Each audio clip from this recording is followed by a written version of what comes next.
Try doesn't Get trapped. Okay. Well, welcome you guys to another episode. We are so excited to have Trin and Lydia today on. Yes. And we are actually not sure what it's gonna be. If it's gonna be a Q&A, but we just decided we wanted to have them on because we believe that they have a lot of things inside of them that need to come out. And I'm excited to have a conversation, and I think that's what we're gonna do today. Is we're just gonna have a conversation with you guys. Yeah. And if there's questions that you guys have for us, please ask. But Yeah, I think it's really cool to just note that, our hope for the future is in this generation. Yeah. So it's not like we're just bringing them on because we want them to, say something super profound. But it's actually like you said, we're going to have a conversation and we're going to dig into your minds and you're going to dig into ours because there's something to be said about our generation and your generation coming together and the value that brings for our country, for the future. And so I'm excited because we don't really know what we're going to say. Shall be interesting. All right, so let's start talking. Do you guys want to kick it off with asking us a question, or do you guys want us to ask you a question? You guys can ask us a question. Okay, so you guys are both 17. You guys are both in this, we're just going to go right into the hard questions, okay? You guys are both in this transition season, if you will, of, I would say, just because I know you guys, and obviously you live with me because you're my child, knowing the pressure that is starting to build. You guys are getting to the second half of the year. And so I guess my question for you is, how do you guys handle the pressure? The pressure of, one of the questions that came in was, what are your plans after high school? Well, I think that it is one day at a time learning how to handle the pressure, because I think there's definitely a learning curve to it. And some days I'm a lot better at it than others. Yeah. And I think that there's something in this season that kind of makes me want to run from it in a way.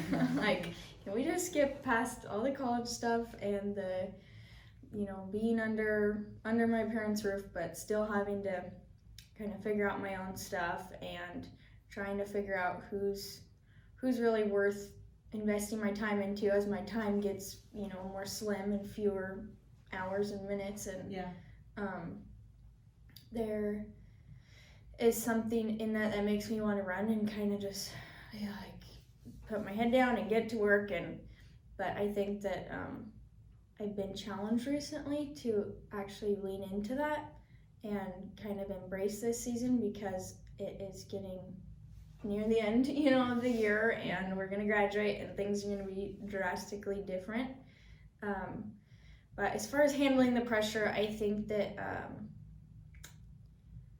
I don't know how I handle it. I don't think there's like a right or wrong way to handle it. Yeah. I think it's just, I don't know, like however you, because we're all gonna me and her are gonna handle it in a different way.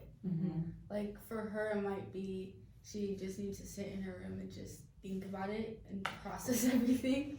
And for me, it's like I need to go hang out with friends. I need to listen to what they're talking about, what they want to do in the future, and what their plans are, so I can kind of get a feel for what I want to do. I don't know. I mean, I have been talking to a lot of people in my tri-tech class just about what they want to do, and a lot of them just want to move out, get away from their family, just they're having issues with their parents and stuff, which is something I can't really relate to because I have a good relationship with my parents. As much as I want to leave and have my own space, I know financially I can't do it. I can't even buy myself a Starbucks. Like, I'm just kidding. It's I just feel like a you're not joke. kidding. I'm just kidding. But I don't know. I think that there's just different ways to handle it. Personally, I've been trying to not let it catch up to me and just like kind of brush it off and forget about it. But it's kind of hard to just Yeah, well, that's not really brush handling it off.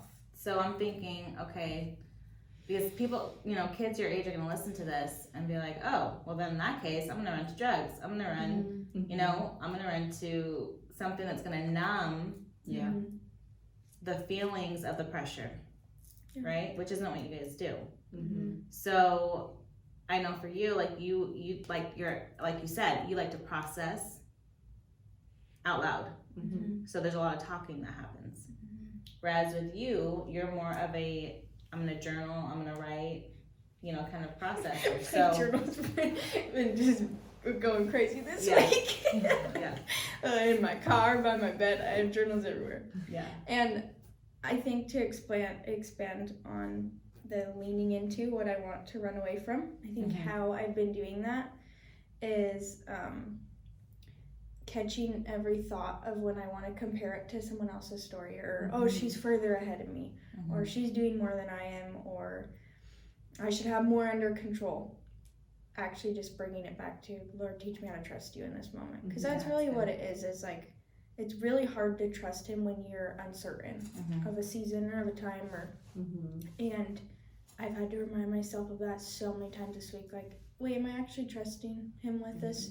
And realistically, I think what that looks like it's easy to say, oh, I trust the Lord. Yeah. But what that actually looks like is instead of coming into agreement with like anxiety and stress, like yes, there's stressful situations for sure, but that doesn't mean you act out of stress. You don't have to go and treat people differently because you're stressed, and I think there's also been a pressure in a way of people are always watching you, and how I handle things is also going to influence my generation. And so how I'm handling this season, like if I'm really pressing into it and trying to handle this the best that I can, people are going to see that and they're going to say, oh, like, how did you handle that well? Even if I feel overwhelmed, and sure I felt overwhelmed, but if I treat people well regardless, and I keep my ducks in a row regardless, in a sense, like people see that in a way. Well, it just makes me think like it makes sense, because we were having a conversation prior to this. It makes sense on why you guys were saying certain things. So like for Trin, it's clear that she needs community. Like that's where she thrives. Versus for you, you were saying like, I don't really care for it. This word, like what'd you say? The word Community. The word community. What is it? Churchy. Churchy, It's yeah, too it feels churchy. churchy. So like, and it makes sense because the way you guys process things is completely different. Which it, for somebody who's listening, I think that's something to catch, is that nobody's gonna process things the same way. And so like I think, as a mom, thinking if you have kids, you cannot expect that your kid is gonna process maybe even the way that you do, and so I think like understanding how each person is different, in that regard. But like I have a question for you guys, another one, like, so what would you say is like that one pressure that you feel like that is being put on you right now? Is it like, do you have to have it all figured out? Is it that, oh, I'm 17 and I don't have a boyfriend? Is it like, what is that one thing that you feel like? I think for me, it would be trying to have it all figured out, just because I like, play soccer with all these girls, and it's, oh my gosh, they committed already. They have that D1, D2 scholarship, and it's like, that was supposed to be me. Like, I was supposed to like be there. I could have signed, 2 weeks ago, but I didn't necessarily follow through with everything, which kind of gives me like a setback in a way. Like, it's like I feel like I got a setback just because it's like I put in all this work for soccer and I haven't done anything with it. Yeah. So do you feel like it's an expectation that you're setting on yourself, or is it? Yeah, I think Okay. that's and just comparing my my situation with these other girls that I've played soccer with my whole life, and we've been on the same team forever, and somehow they got a scholarship, and but what it comes down to is they put the work into it and I didn't. But that's just something that I have to constantly remind myself, instead of just because they got a scholarship or they're doing this doesn't mean they're necessarily better than you. They just put more work into it, and I didn't. Well, I'm thinking, like, we just had a conversation last night, and that's what we talked about, was like you were saying, I don't know if I even want to actually play at this level, and I said, you just have to make the decision, because there's actually coaches that are wanting more information on you. And so could you have had a scholarship? Maybe, probably, right? But we're at that transition point where it's like, oh no, now we need to decide. Like crunch time, what's the things next are actually step? coming down. Because like for us as parents, you always want the best for your kids. But you also want them to want the best for themselves. That's good. And so at this point, it's like we're kind of like at a place where we've done as much as we can.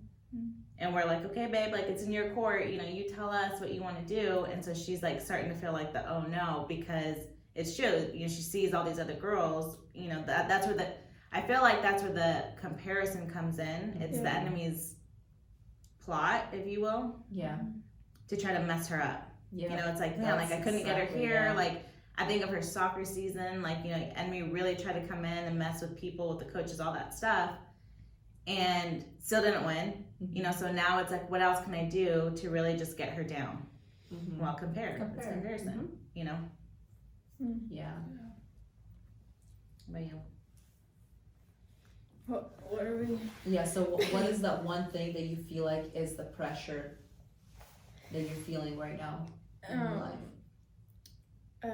I think I'm really afraid to fail. I was trying to think about, I just woke up feeling like so stressed for no reason. I went to the gym and I was like, oh my gosh, I have this and this and this, and it wasn't even a long list of to-dos, but it was just like, felt like overwhelmed. And so I just sat down and I wrote them down. What am I actually stressed about? What am I actually scared about? And none of them were daily to-do things. They were a lot deeper. And they all came back to, what if I fail? If I don't achieve this, that's failure. If I don't meet this mark, that's failure. If I don't, and they were in relationships, they were in business, they were in school, they were in every part. But it all came back to, I don't want to let people down. I don't want to let myself down. I've always had a pretty high expectation of myself and the goals I want to meet. And even if they're not super like specific goals, I've just always held myself to a standard. And it feels like we're coming to a point where I was like, well, I held myself to a standard for so long, and now I'm at this point where I can basically go do anything, and I don't even know what my standard is, and so I think that probably just afraid to fail. So I have two thoughts on that. One, my first thought is, that's so normal. I mean, I think even as us as adults, right, there's so many things that are like, these thoughts come in and we're like, oh yeah, that sounds amazing, but what if I fail? So then we don't do anything. Right? So that's almost like the transition into adulthood. If that's like all these feelings that you're talking about. The second thing is, what I just want you girls, both of you guys, to know is there's actually nothing you can do that will completely ruin your life. Like any of these decisions that feel like they're so big, and they're like life-changing decisions. You know what I mean? Like there's actually none of the decisions, whether you decide to go this way, you decide to go this way. Neither of them, if let's just say, man, I'm thinking, okay, so you guys know the girls that moved to California. Okay, so I remember when they were making the decision to move, it was hard because they were leaving their family. And we said, okay, what's the worst thing that could happen? It's kind of like what you're saying. It's like, think of the failure part of it, right? What's the worst thing that could happen? And they were like, we move back. Like, oh, it's actually not that bad. Exactly. You know what I'm saying? So you just think, if you think of these big life decisions, I mean, I know for me, like, that's what I have to go to. You know, it's like, what's the worst thing that could happen? Oh, I lose my pride. Mm-hmm. That's it. Yeah. You know what I mean? Like, nothing that you're deciding is actually going to change what God has for you. Yeah. So. Yeah, because I'm thinking, like, for you, Trin, you know, I mean, what's the worst thing that can happen? Okay, so you sign with a college, you go and you try, and it doesn't work out. So what? Or you make the decision, you know, I actually don't want to play soccer. I want to do something else. And you go and you do that. You know, like it's like your mom said, there's no, whichever route you choose is not going to determine the rest of your life. Yeah. You know, and I think sometimes that's where the pressure comes from society. Oh yeah. You know, that no, you need to have it all figured out. You need to know, you have to have everything laid out on the shelf, you know, in order for your life to go the perfect direction, as if it's ever going to go perfect. It's Ever. never going to go perfect. Ever. Whether it's your decision or Yes. somebody else's decision that has, you know, plays a part in your life. Yeah, so I think just acknowledging that all it is just a pressure that is being put, and it's false. It's false expectations. Yeah. You know, that all you guys have to do is just release and to be like, you know what? Like, this is actually not worth my energy to, you know, to stress and worry about. But it's real. Like, I mean, like, listening to you guys, it makes me so sad because I'm thinking, you know, 17-year-old Arina in your shoes.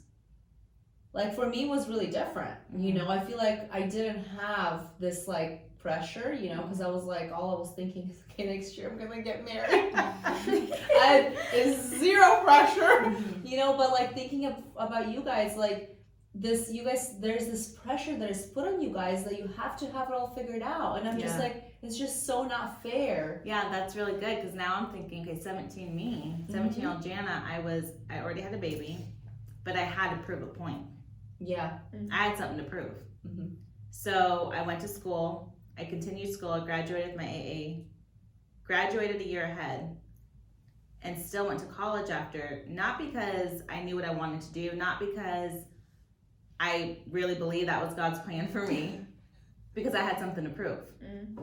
You see what I'm saying? Which isn't that's not the right thing to do. Yeah. You know, and so it's the same thing. It's like, man, like we made these decisions at 17 years old almost in the wrong light, like not because it was what God was asking, but because we just were like, hey, this is what I'm gonna do. Yeah. You know, and I look at my life now and I don't necessarily regret it. You know, it's not like I'm not sitting here like, man, I wish I just didn't go to college. Yeah. You know? Yeah. It's like, oh, I did it. Yeah. It was something, no big deal. Yeah. You know, it was actually a really small piece of my life when you think about it.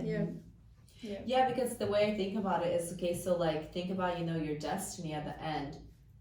No matter what, you will somehow get rerouted back to that. Right. Oh, like, yeah. you know, so because I'm like, man, I took so many detours in my life, but somehow by the grace of God, he still got me back where he, you know, where I belonged, you know. So I'm like, yeah, I feel like that's why I'm kind of in a stage where I'm like, let's just skip all this, because I know, like, you know, it's not gonna be that serious here in a few years. Like, we're gonna settle in and it's gonna be fine. But right now, it doesn't feel that way. Right. Well, and here's the thing about walking through it, though, Yeah. is you learn so much. Yeah. Like, had I not walked through that, you know, of like grinding and doing, you know, going to school, like, you know, it felt like forever, and having a child and then working full time, and then, you know, had I not walked through that, I would have missed something. Yes. Something in me that needed to get developed, you know? Yeah, because I think no matter what, every decision that you're gonna make, you're gonna have to walk it out.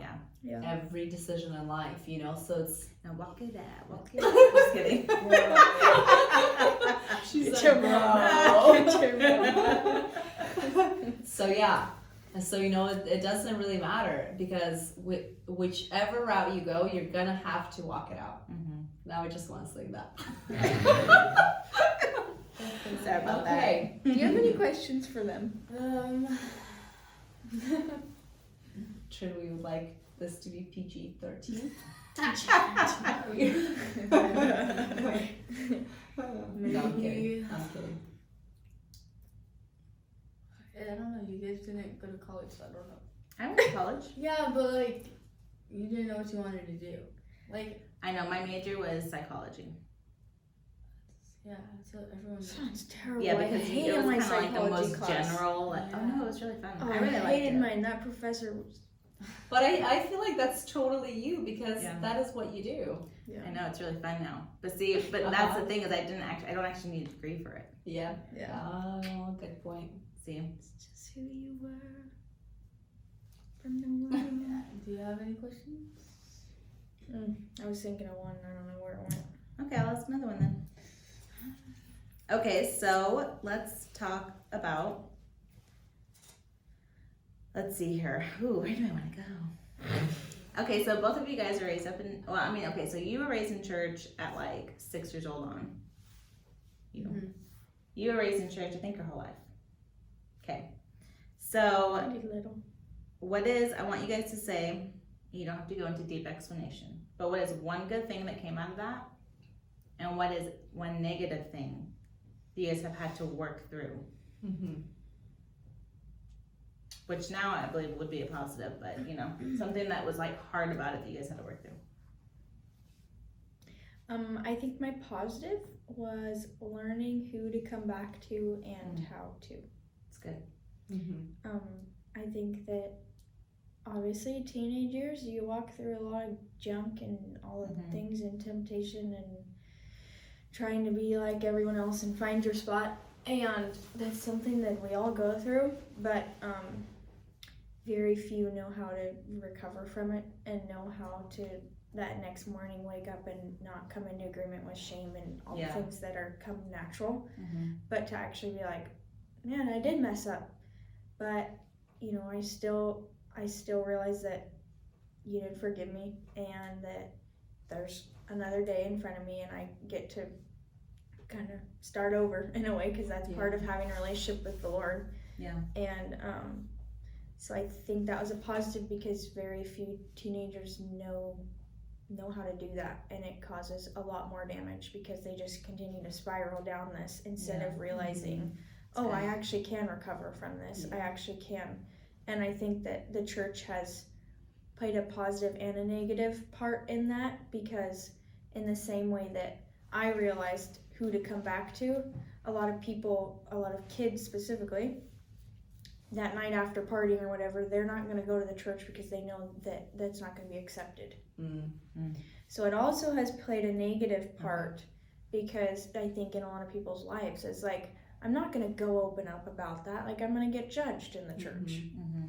And I think I was very blessed to have parents specifically, but mentors that showed me, not necessarily how to open up to them, but how to just open up to the Lord. Like, just get on your face and ask Him to work you through that and walk with really you good. through that. Because if you don't walk through it, it's just going to come back up later, and not just partying, but all the things, all the family things and the friend things and the boy things and all the teenage junk. Yeah, I would say that for me, it's a positive and a negative. I think learning who to trust is like a negative, because It sucks. you have, I mean, that we both found out like the hard ways of who to trust. But I think it became a positive just because now I just can discern on who I'm gonna talk to about certain things. Yeah. Like, I could go to Arina for the same thing that I'm gonna go to my mom about, but just because my mom is really good friends with someone else doesn't mean I'm gonna go to them just because I know she's good friends with my mom. That's good. That's You know what I mean? So Yeah. That's good. That's good. What's one negative and positive thing that you guys have experienced? You've been In in the church? church probably, well, I don't know if you've been in the church longer. Probably a bit Me and longer. Trin have been in the church the same amount of time. She actually was the one that took us to church. Yeah, no, like literally, I remember one time we were driving and she was throwing a screaming fit because she was like, "We need to go to church on Sunday," and I'm like, "Girlfriend, you're 5 years old. Like, leave me alone." And she's like, "We're going to church." I'm like, "Fine." Sometimes I wonder what life would be like if I didn't. Go to church? Yeah. It'd be crazy. Like how I would have turned out. Dear Lord. No, that's funny. Okay, so but you grew up in church. I grew up in church. Yeah. Yeah, grew up in church, literally. Mm-hmm. One positive. Let's see. No, I mean, okay, there's a lot of positives. Here's what you guys have to understand. So I come from a very religious background. Mm-hmm. So I feel like for me there is a lot of there are positives, but I also have a lot of negatives. Mm-hmm. And the negative would be that I just grew up in a really religious background. So I feel like when it's what you talked about, when I hit that age where temptations, boys, you're young, stupid, making decisions, I actually didn't have that person that I could go to and talk about it, because for that exact reason I knew I would be judged for it. And so I feel like it caused a lot of, it's like you said, I didn't deal with any of it, and I didn't talk about it, and all it did is it made me actually spiral out of control. And so that would be the negative, is that growing up in a religious background, it just, I didn't have the opportunity to just get the help that I needed, and that caused certain things to happen in my life that I wish now they didn't. Mm-hmm. And so and a positive, what would be a positive? You guys, that sounds horrible. No, I mean, there are positive things, I just can't think of one right now. Okay, let me go. I need to think of one. Okay, yeah, go. Okay, so I think for me, like going all in church was, Chin was a little bit older, but I did go to church here and there when I was young and go to youth group here and there. Like I remember the only youth group I went to when I was young, I had a little boyfriend, but I left there and destroyed all my CDs and thought I was being radical. But one thing I will say that was positive growing up in church was I did believe from a really young age that Jesus was my savior. I really did believe that. And so it didn't matter what I was doing. I always knew that I had someone to talk to. I always knew that I had someone to run to. I did know that. So even when I got pregnant when I was 16, all the things, wow, I did know, okay, I remember being mad, but I still knew who to talk to. That makes sense. Yeah. The negative thing, what I would say, is I think it was more so when I started stepping into ministry world, people. It's kind of like what we talked about with community, right?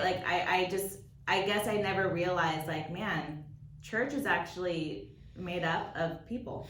Yeah. So that means that it's going to be a little bit messy, and even now, my husband always says man, if I would have known, what this stepping into ministry actually looked like from the other side, thank God I didn't know, because I probably would have never done it. Wow. Because it can be really messy. Yeah. It takes up time, it takes up your energy, there's a lot of stuff it takes up. And so I think the hardest thing I've ever walked through didn't actually have to do with me, but it was when my kids had to walk through hard things when it came to church people. Going to church, yeah. So that was probably the hardest, because it's I know, I can go on my face, I can go to my mentors, I can go and cry my eyes out and be mad, and then the next day know, okay, God, you got me. But then my kids, how do I can't actually go do that for them. That's good. So seeing them walk through a season or year or two of being angry was probably the hardest thing, because I had to trust God in it. I had to trust that, okay, just because people hurt us I remember praying, show them that it's actually also going to be people that we trust. Like, it's kind of like what you said, it's people that we trust that are also going to help us get healing. Right? Because we think, when you think of church hurt, you think, man, it's because, it's that church. No, it's people. It's people. Yeah. But just like people are the ones that get you offended, people are also the ones that help you get to healing. Yeah. Right. Jesus is the one that heals, yes. But it's going to take the right people. That's why community is so important. It's just finding the right community. So we talked about that a little bit before. And I do want to kind of just talk about it because I think it's important that people understand, because there might be somebody on here that's mad at community right now. Yeah. That is coming from church hurt. And you pop in anytime if you get your positive. I haven't, but no, this is good. Yeah, go ahead. But I think it's important. It's kind of what we were talking about was, and I don't know how much you want to share, but we were just talking about how community can be hard. Yeah. And sometimes it's like, do we even need it? Yeah. Oh, we need it. Yeah, and as we're talking, I'm like, man, for me, like the one thing I'll do when it comes to community is I have to look at the fruit of their life. I have to look at, I look at this group of people. Is a fruit that comes out of their life, are they edifying people? Are they, are people coming to them and not feeling shamed? Or when they see people, is it like this icky, like they're looking down on them, they just want to talk about them? Because I don't want that. Yeah. And so it's looking at the fruit of their life, and when I see a group of people that are like, how are they just literally joyful? Like, how are they hanging out all the time and not talking about each other behind their back? Or how are they hanging out all the time and not getting mad at each other? Well, there's fruit in it. And so that's the kind of community that I want to be a part of. Yeah.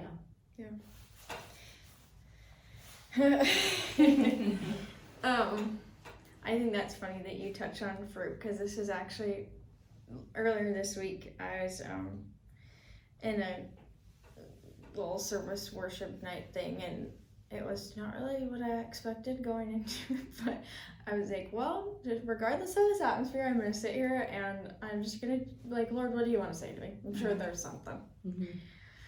Well, I closed my eyes and I literally see a picture of a squash.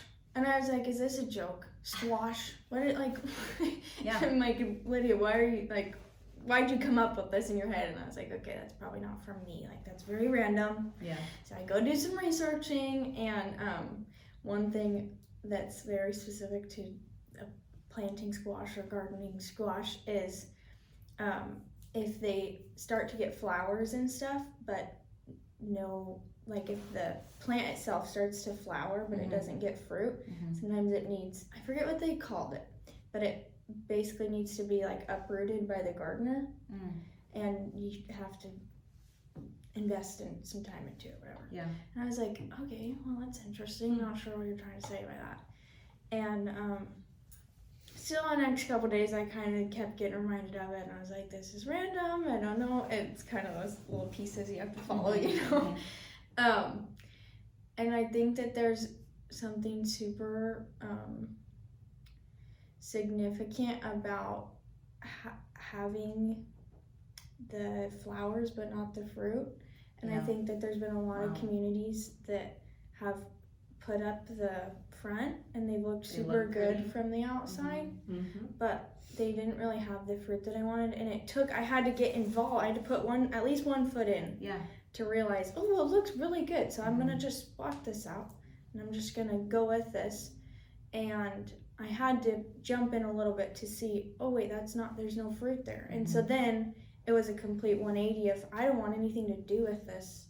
I don't want to be in community if they're not gonna actually be truly investing into people. Like they say they are, but then they're going and doing this, And so I think that one of my prayers has been like, Lord, I don't really care what it looks like. Like, I don't care if I attract all the Christian people and I have all the Christian friends and I look like Little Miss Perfect. I don't want that. I want, when I'm in darker places. That's right. When it matters. I want, when I'm maybe I am at a fire with friends. Maybe I am at a party and people are drinking around me. But in those environments, I want people to see my fruit. that because I've spent time with you, you know, and so I think that that's kind of why community is scary. You know, like that word sounds churchy to me because I've seen the community of putting up a front, you know, and all only being friends with the Christian people and only talking about churchy stuff and having all the Bible verses memorized. And I'm like, we could do all that, but where does that get us if it's not changing lives at all, you know? So yeah, and another interesting thing about the squash plant, just FYI, is you know, because of my 2 seasons of gardening, I learned something. No, but for real, like the squash plant was we could plant like 1 seed and it produced so much. You know, so it was like 1 seed of the squash plant, and you know how sometimes it's like you think of strawberries, it kind of takes time. It's like, no, you plant one of those bad boys, once you and get it, so you get it. it's like so many of them come out, you know. So I think there's something else in there too. So uproot, it wasn't the right word. I forget the word pruning? that they used. No, it wasn't pruning. I have it in my journal. But it was specific to, and I don't know how many plants have that same thing, but when I researched it, it said like oftentimes there'll be fruit or there'll be flowers, but you won't get any fruit out of it. Well, that means you need to do blah blah blah, and it means that the gardener needs to interfere. And there's something about when we try to look the look, but don't actually let him kind of intervene and do what he wants to do, you know. Yeah. Well, that transitions me into my positive. So my positive was my negative, now that I was sitting and thinking, because the thing is, like, I came to a point, so here I am, you know, married, I have 2 kids, and I'm sitting and thinking, is this all there is to God?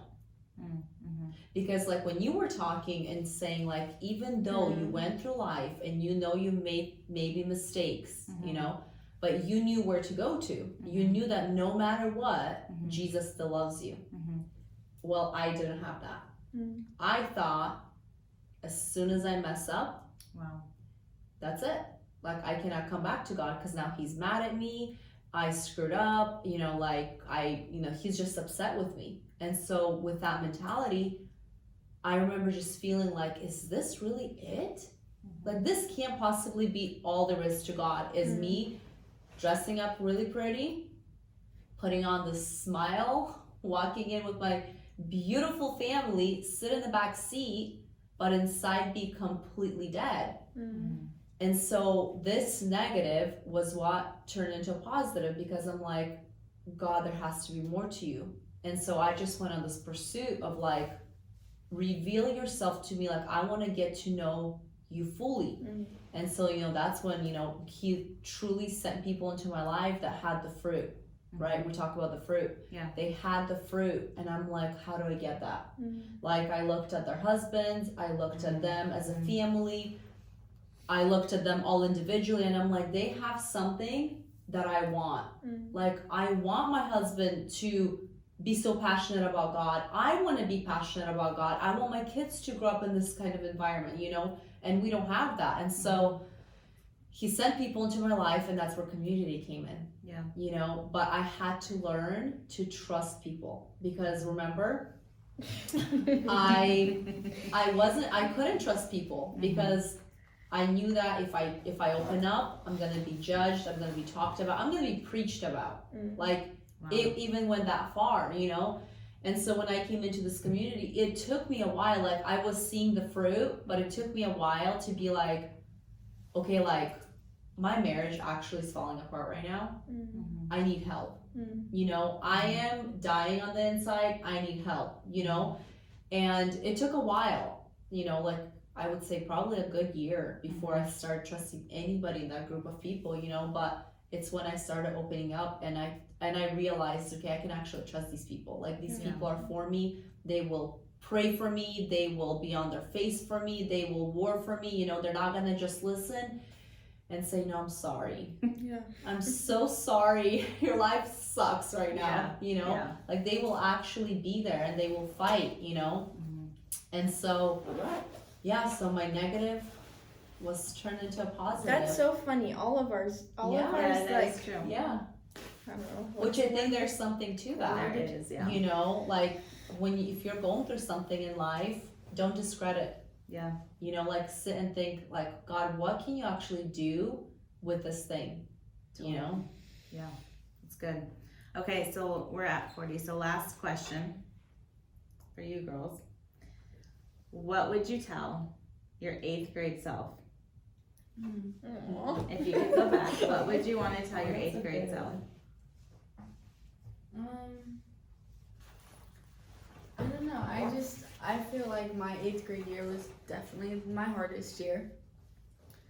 I feel like I told like 3 people this week. I don't remember what I told, but I don't know. My 8th grade year was my hardest year, just trying to like find the right group of friends, and also just, I mean, it's middle school. Like middle school is just kind of like sucky. It's a sucky grade, especially 8th grade, because you either go this direction or you go this direction. So you're either gonna obey your parents from that grade on, or you're going to absolutely do whatever the frick you want to do. Well, I think I wanted to do my own thing, but I knew what was like right from wrong. So I like did the right thing in a way, but I don't know. Had to dip your toes in the water a little bit. I just kind of, So what would you tell yourself, if you were Probably in just, that, like, in that season? Hindsight. Yeah. maybe just probably trust people, because I feel like I did not trust anyone my 8th grade year. Yeah. I mean, I got with me and her, that was like our probably the closest point.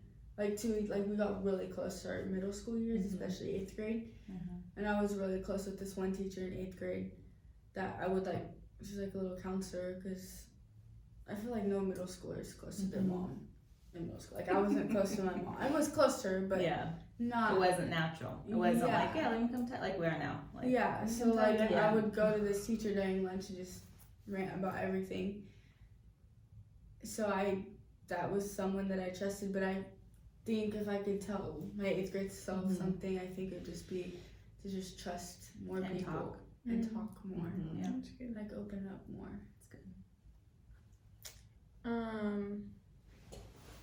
I think that one thing I needed to know at that time was that the story I was writing is gonna look a lot different than the people around me, and that's okay.